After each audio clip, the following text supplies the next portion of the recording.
اگر آپ کہتے ہیں نبی کی بیٹیاں 4 ہیں، آج سے اسی لمحے سے ریسرچ شروع کیجئے گا، جا کے پوچھئے گا کسی بھی اپنے مرضی کے مولانا سے کہ جب ہمارے نبی کی شادی ہوئی تو عمر مبارک کتنی تھی؟ 25 سال۔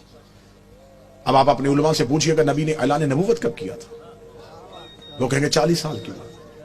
25 سال سے پہلے شادی ثابت نہیں۔ پھر آپ کی اپنی کتابوں میں لکھا، شیعہ کتابوں میں یہی لکھا کہ نبی کی شادی کے 4 سال تک نبی کے ہاں اولاد نہ ہوئی، 29 سال کی عمر میں پہنچ گئے رسول، اور پہلا بیٹا پیدا ہوا جس کا نام تھا قاسم، جس کی وجہ سے نبی کی کنیت مشہور ہے ابو القاسم۔ ٹھیک ہو گیا؟ پوری توجہ کے ساتھ سنیے گا، 25 سال سے پہلے شادی نہیں، 29 سال سے پہلے اولاد ثابت نہیں۔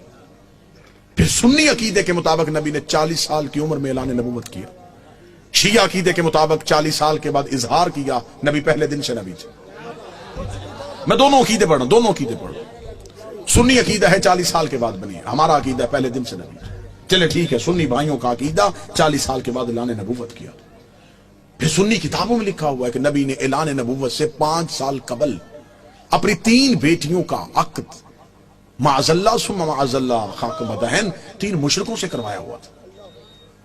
جب آپ اپنے علماء سے دلیل پوچھیں گے تو وہ کہیں گے اس لیے کہ اس وقت وہ خود نبی نہیں تھے، نبی بنے 40 سال کے بعد، تو پھر ان مشرکوں کے گھروں سے بیٹیوں کو واپس بلا لیا۔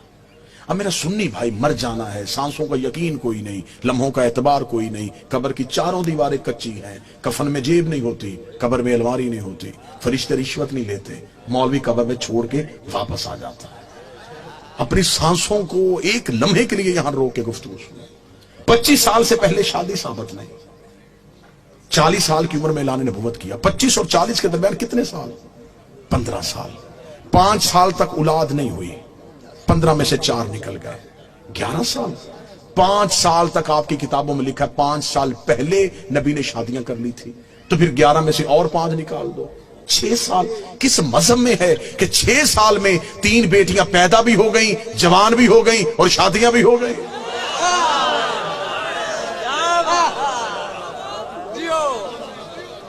عمریں پوری کر کے دکھاؤ، عمریں پوری کرو، ہم ماننے کے لیے تیار ہیں۔